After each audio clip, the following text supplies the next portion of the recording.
नमः शिवाय। हाँ, भगवान शिव के भक्तों, महाशिवरात्रि सामने है और महाशिवरात्रि पर प्रदोष पर अथवा सोमवार के दिन जब भी हम व्रत करते हैं तो विशेष रूप से पार्थिव शिवलिंग का बड़ा महत्व है। समझ गए होंगे, पार्थिव शिवलिंग यानी मिट्टी के शिवलिंग। वैसे तो रजत के, स्वर्ण के और मोती के, प्रस्तर के और अनेक प्रकार के मणिमाणिक के शिवलिंग मिलते हैं। उनका पूजन, उनका भारत के आते शिवलिंग अलग स्फटिक के शिवलिंग होते हैं। सबके अलग अलग महत्व है, वो भी हम एक आध दिन आपको बताएंगे। आज हम आपको बता रहे हैं पार्थिव पूजन का विधान क्या है, किस प्रकार से पार्थिव पूजन करना चाहिए। भगवान शिव के जो माटी के हम शिवलिंग निर्मित करते हैं उसका विधान शिव पुराण में क्या बताया है, उसे हमने दोहा चौपाइयों में और संक्षेप में 5 मिनट में आपको हम सुनाते हैं। सुनिए आप।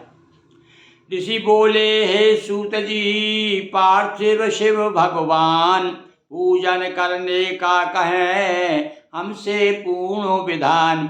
ये ऋषियों ने सूत जी से पूछा था कि ये पार्थिव शिवलिंग के पूजन का विधान क्या है। तब उन्होंने बताया, कहा सूत ने पार्थिव पूजा, इससे बड़ा सत्कर्म न दूजा। इससे बड़ा भैया सत्कर्मों कोई दूसरा नहीं है। पार्थिव पूजा का बड़ा महत्व है। प्राप्त अभीष्ट सभी हो जाते, जो पार्थिव पूजन मन लाते। जो भी इच्छा आप लेकर के पूजन करेंगे पार्थिव शिवलिंग की, भगवान शिव कृपा करते हैं और मनोकामना पूर्ण होती है।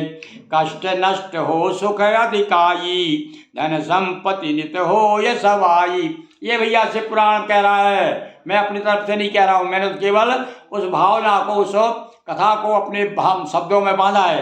क्या लिखा है शिव पुराण में कि कष्ट नष्ट हो सुख अधिका, सारे कष्ट दूर हो जाते हैं, सुख मिलता है, धन संपत्ति सवाई हो जाती है जो पार्थिव शिवलिंग का पूजन करता है।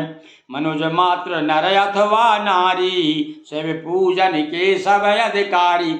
यहाँ कोई भेदभाव नहीं है भाई, सबके लिए समान रूप से भगवान शिव की पूजा का अधिकार है।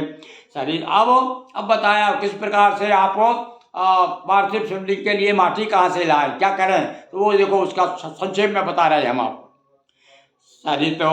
सरिता या तड़ाग तट जावे, स्वच्छ खोद कर माटी लावे।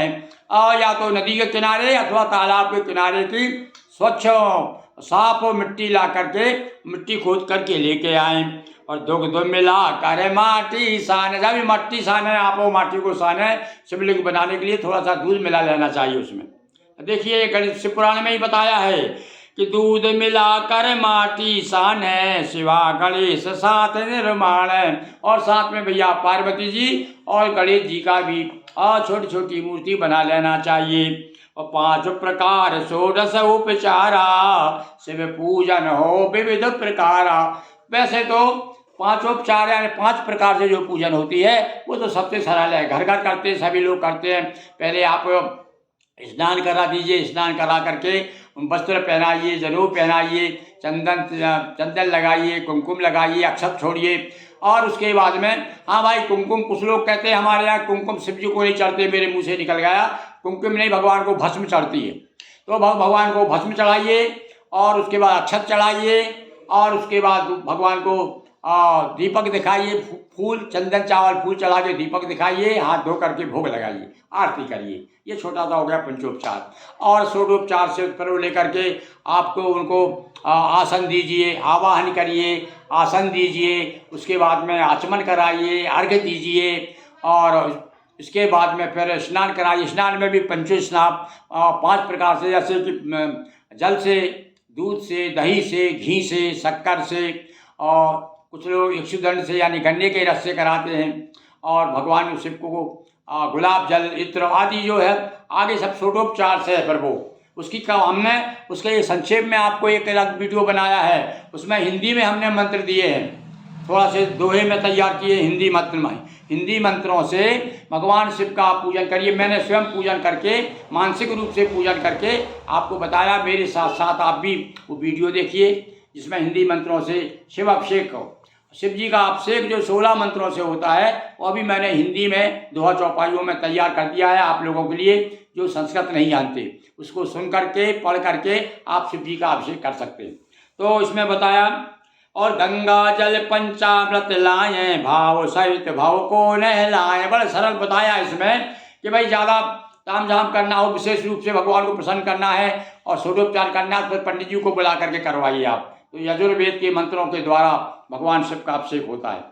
तो यहाँ तो बता रहे हैं, शिव पुराण में लिखा है गंगा जल और पंचामृत का विशेष महत्व है।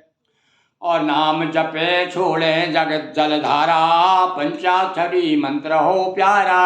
और यदि आपको कोई भी मंत्र नहीं मालूम, मतलब दूसरे मंत्र जो पूजन के अभिषेक के मंत्र है वो नहीं मालूम, और आपको पंडित उपलब्ध नहीं है, तो आप जल छोड़ते ओम नमः शिवाय, ओम नमः शिवाय, ओम नमः शिवाय, नमः शिवाय का जाप करते हुए भगवान पर जल छोड़िए।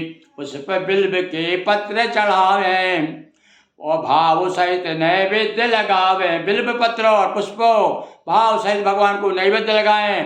पूजन सामग्री अर्पित कर करें आरती बोले हर हर। कितना सरल है भगवान, सबसे सरल पूजन यदि है तो भगवान शिव की पूजन है। और जो की सामग्री आप लोग आए हैं पूजन की लाए वो अर्पित कर दें और हर हर महादेव बोलते हुए पूजन करें। और इस प्रकार पूजन करें जपते नमः शिवाय। कलयुग में इससे सरल दूजा नहीं उपाय, उमापति महादेव की जय। तो ये सबसे छोटा और सरल उपाय हमने आपको बताया।